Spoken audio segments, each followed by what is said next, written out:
Hello, everyone, and welcome to this episode of From Page to Stage.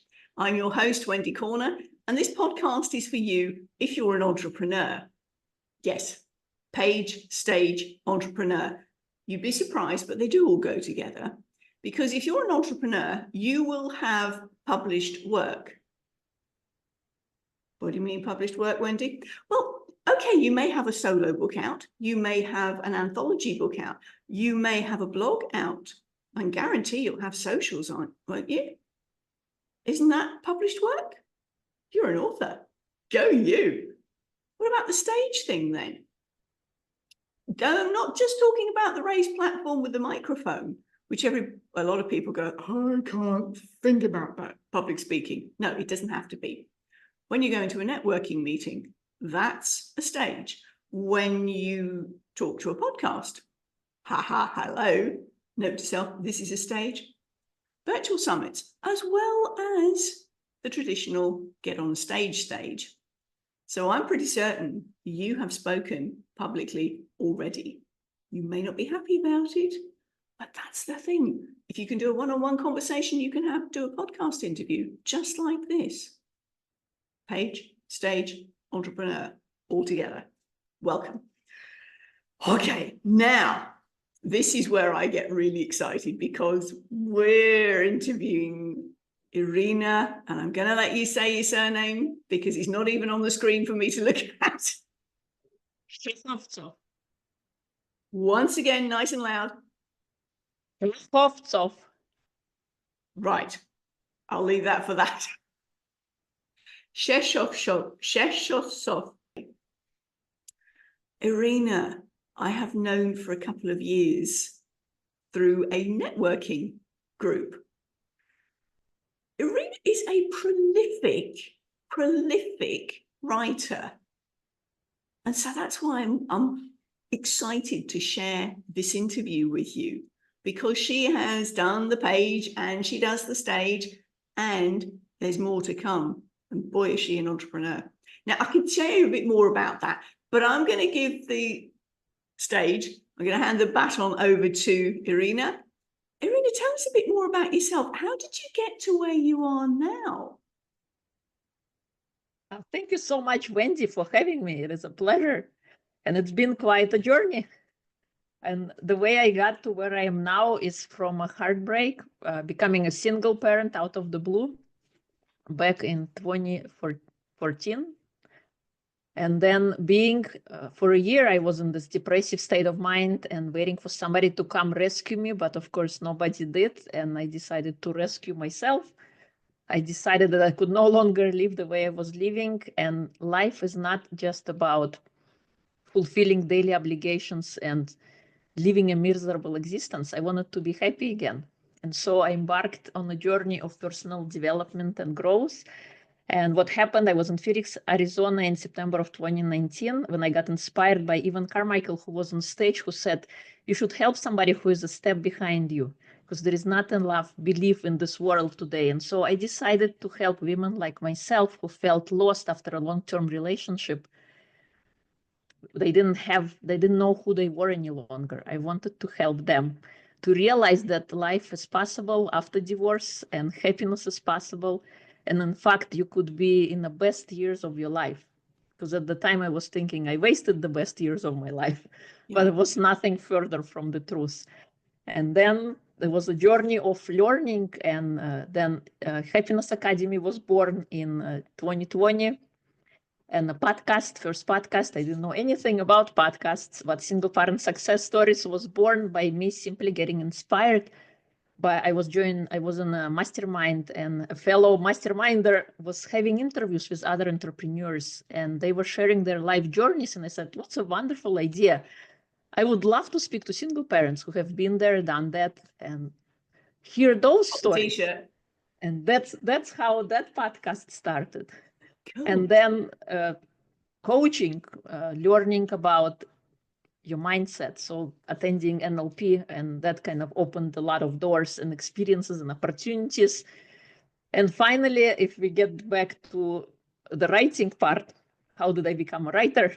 I met a publisher through my Single Parent Success Stories podcast, Mary Gooden, and she introduced me to be part of her first, to be part of a book. And that I became a contributing author. This was in April of 2022.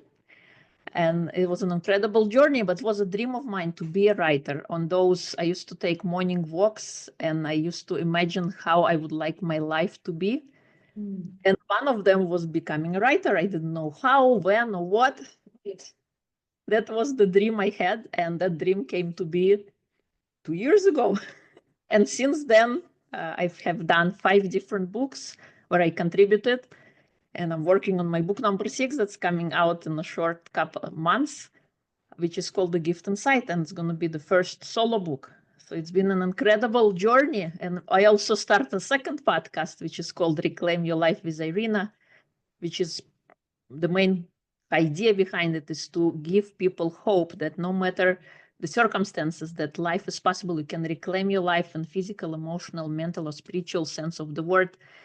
And it's been an amazing adventure as well on that podcast.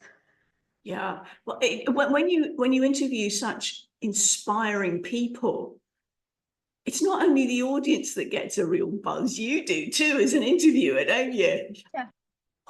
What's possible? Yeah. Beautiful. Okay, so I'm going to take you back in time. Oh, by the way, where are you based? I am in New York. New York. Okay.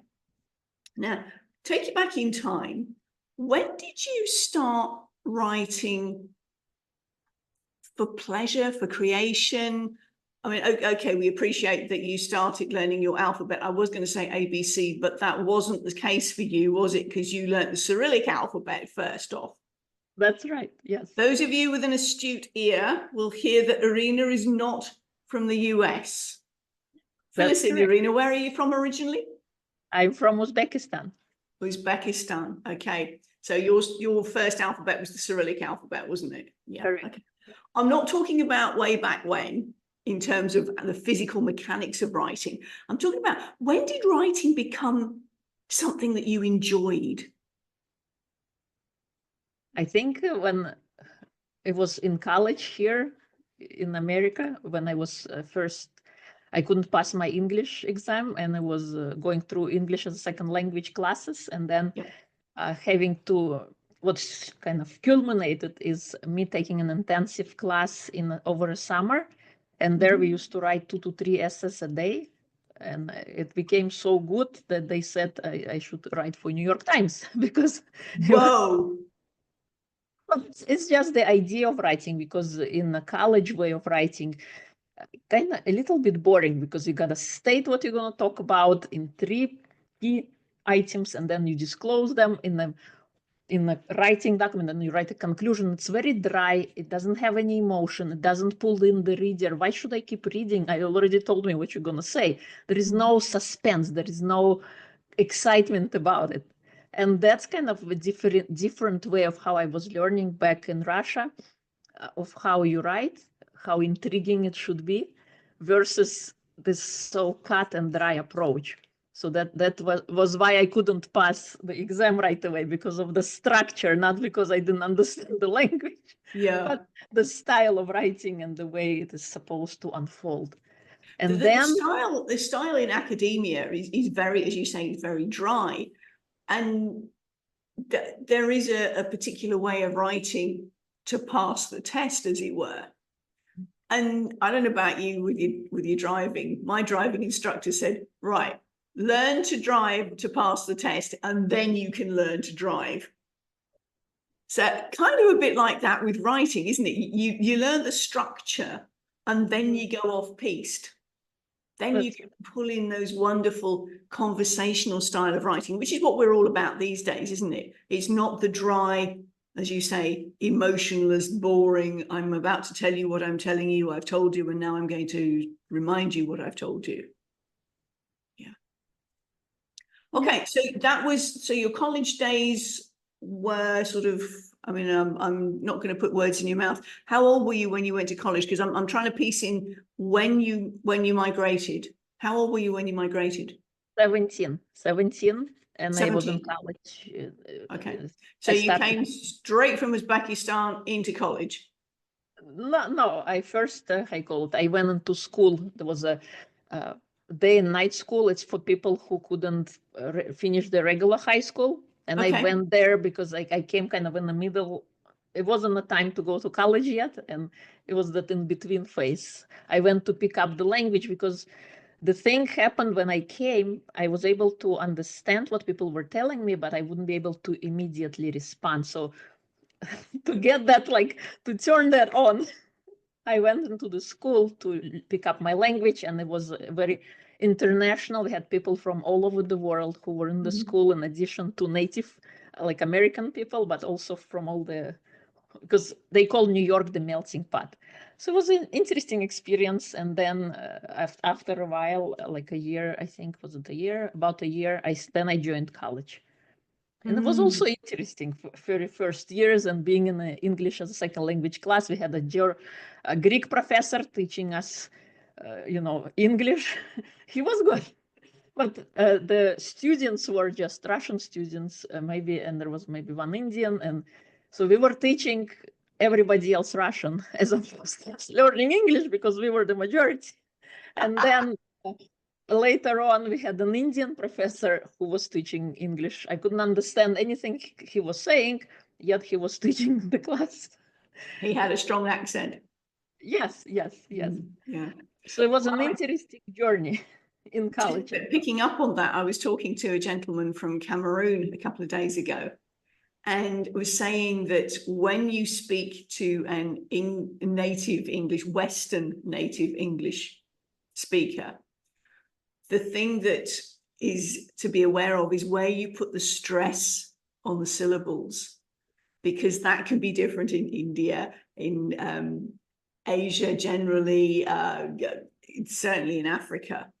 And I've had a number of people that I've worked with who are international English second, third, fourth even language.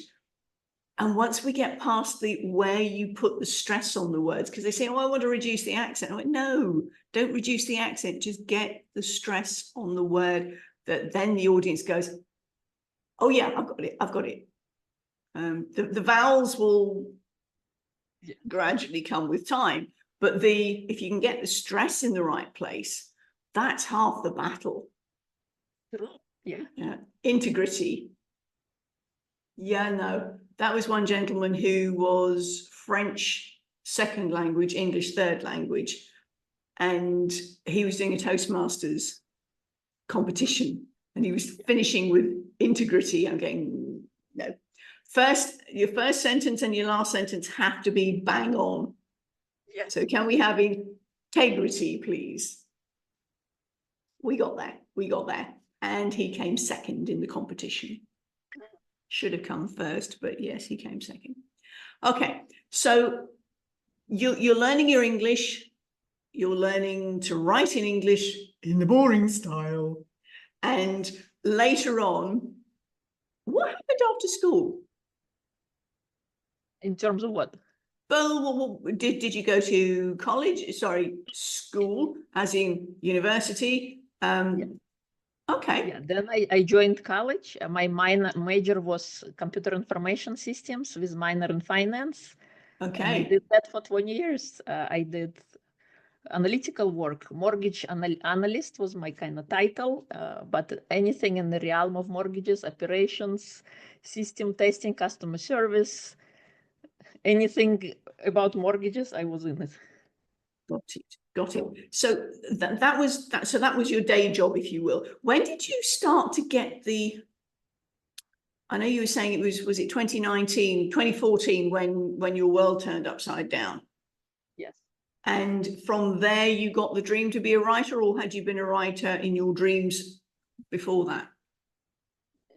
It's from there. I wanted to discover what my life is going to be about, and I wanted to redefine who I am, because I no longer knew who I was. I didn't know what I loved. I didn't know what I disliked. And I wanted to rediscover myself.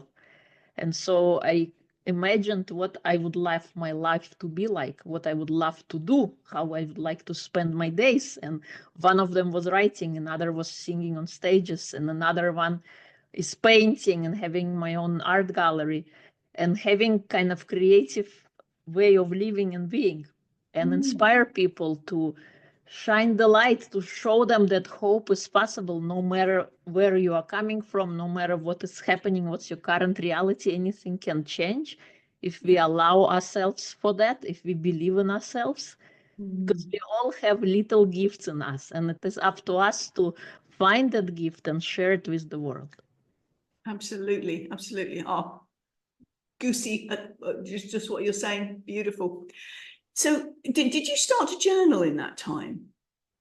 Yes, many journals. I have like a whole workbook of collections.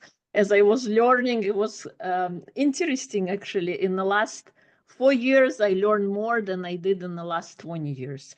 And I've connected, because of the podcasts, with so many people all over the world from all walks of life. So it was a big kind of learning explosion as I learned about myself and the world, and I interacted with many different people and learn, like you said, a lot of times during the podcast, you actually learn from other people what is working in their life. And then if it resonates, you can adapt it for yourself. So it's been an incredible adventure. Love it. Thank you. Thank you for sharing that. Now, this new title, this solo title, your first of, I'm sure, many solo titles. The Gift Within, was that it? The Gift Inside. The Gift Inside, nearly. The Gift Inside, okay.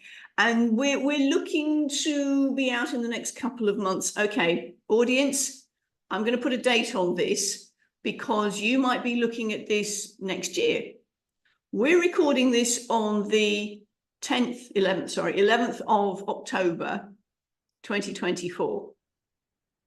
We will have the finished article on the shelves, or at least up on Amazon, by the end of November, is what Irina has said to me off air. So I'm just putting it out there so she can't backtrack. How mean am I? You know, you got a deadline and you work to it. Yes. Do you know Parkinson's law? The law that says you will take up as much time as you give yourself. Yes, yes, this is so true. We all have the same amount of time, but it's how much time we allow.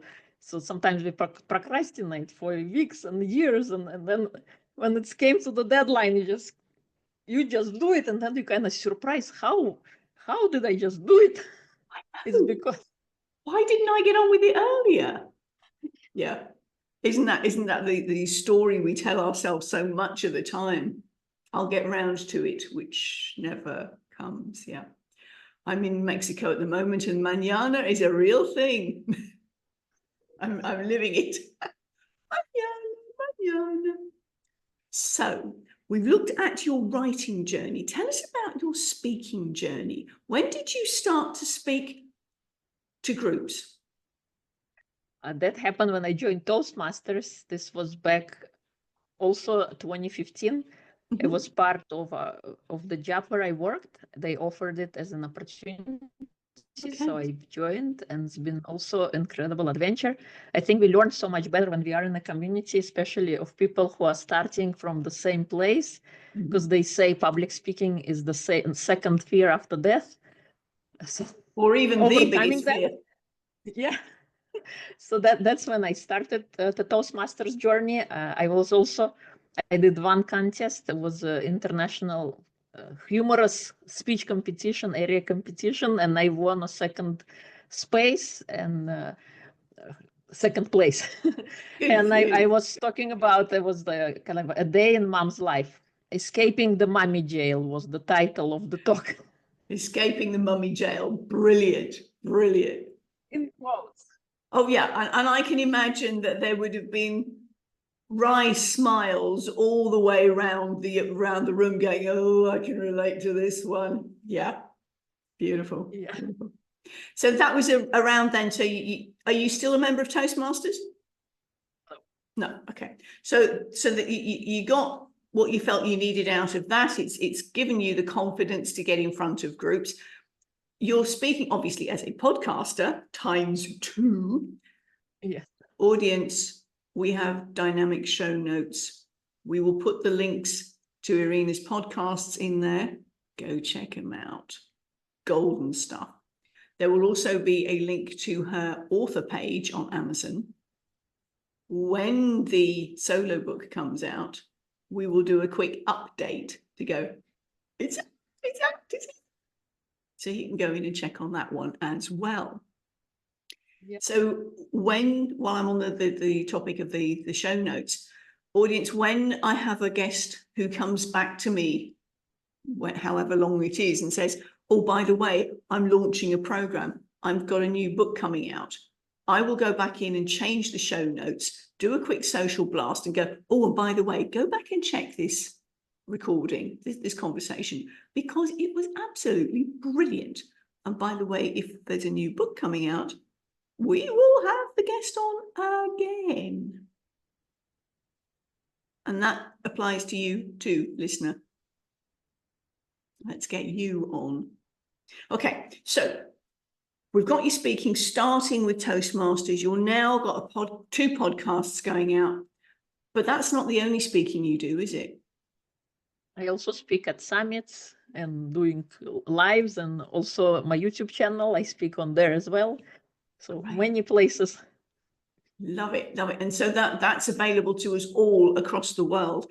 Do you do any physical live stages as well? Haven't done, no, not yet. Not yet, okay. Audience, if you know a situation, there's a group that you belong to that would really appreciate a transformational conversation around particularly life after divorce, Irina's your woman. You can get hold of her either through me or check her out on those links that we put into the show notes. You will not be disappointed. Okay, so we've done your author journey. We've looked at your speaker journey. We know that you've got the present inside, the gift inside. Sorry, I'm anglicizing it. The gift inside, which is coming out in a couple of months' time. And I'm going to ask it, you've got an awful lot of written words. How do you embody your words when you take them from page to stage? Well, anytime we speak, I think it's best, and I do that as well, to imagine what you're speaking about. You know, when we read a book, we get to, it's so much better than watching a movie because we get to design the character, we get to craft the story, we get to see and feel how they are, as opposed to director's idea of how those characters are or personages. And sometimes it's like you read the book first and then you watch the movie. It's like, that's not how I imagined it. That doesn't. But you get to be the director when you read, and when you speak, you get to imagine and you get to envision what that person is doing or what acts they are doing. And you get to embody that when you see it in your mind's eye. It's so much easier than to transcribe it and to let it out and let it come through you and create that show for your audience, for the people who you're speaking with, bringing to them. Use your words as if like a movie director that sets the stone, sets the stage. You are the movie director when you speak, when you present, and you take that images that you see in your mind's eye and you visualize them. You use the right kind of words, descriptive words, adjectives, to paint the picture as if like having a masterpiece. When you have a painting and you lay strokes by strokes, which creates then a portrait or a paysage or some kind of silhouette. And when you use words in such a way to create that kind of image for the person to understand what you're talking about, and the emotion, portray the emotion of how you are feeling, how you want your characters to appear, and the story that you are telling. Thank you so much. You're right. We've got that painting the visual picture. We've also got how we use our voice in terms of the timbre and the, Americanizing it, timbre.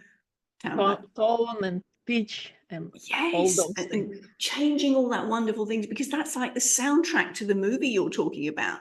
You're the director in charge, and you can use the soundtrack as well. Yes. As well as the emotions. So you're hitting, from your NLP perspective, you're hitting the visual thinkers, the auditory thinkers, and the kinesthetic, the feely processes as well. Yeah. Brilliant, brilliant. And that's it, isn't it? You've got to give an experience to your audience, because otherwise you're back to this is what I'm going to tell you. These are my 3 points. This is what I've told you. Bye-bye.